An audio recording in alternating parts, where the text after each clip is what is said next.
สวัสดีค่ะวันนี้สวดมนต์เย็นนะคะนะโมตัสสะภะคะวะโตอะระหะโตสัมมาสัมพุทธัสสะนะโมตัสสะภะคะวะโตอะระหะโตสัมมาสัมพุทธัสสะนะโมตัสสะภะคะวะโตอะระหะโตสัมมาสัมพุทธัสสะพุทธังสรณังคัจฉามิธัมมังสรณังคัจฉามิสังฆังสรณังคัจฉามิทุติยัมปิพุทธังสรณังคัจฉามิ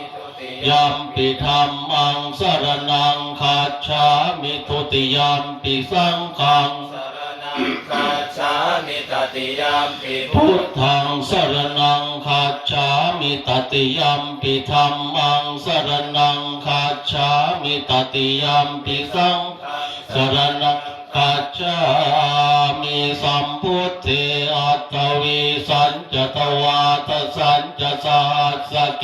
ปัญจสตสหัสสานินามามิสิรสะอหังเตสังธัมมันจะสังขันจะอาทะเรนนามามิหังนามการานุภาเวนะหัตถวาสัพเพอุปัฏฐเวอเนกาอันตรายาปิวินาศสันตุเสสโตสัมพุทเทปัญจปัญญาสัญจจตุ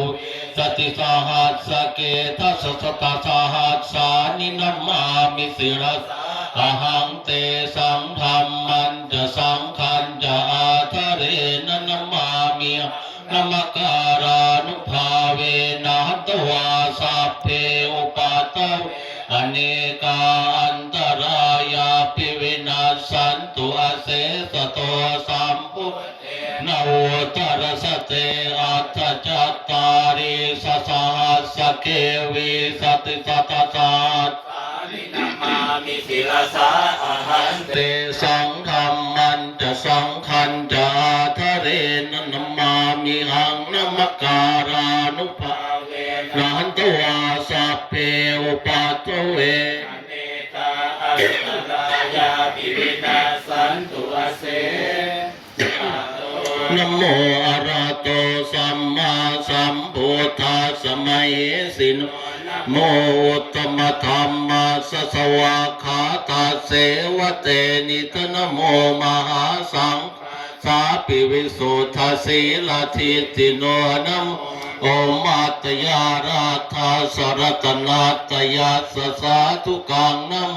โอมกาติตาสตาสวัตถุตยัสสะปินัม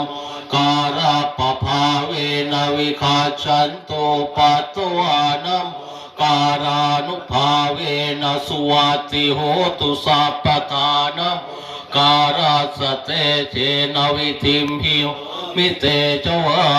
เสวนาจะพาลานังปันดิตานันจะเสวนาปูชาจะปูชนียานังเอตัมมังคารมุตตมังปฏิ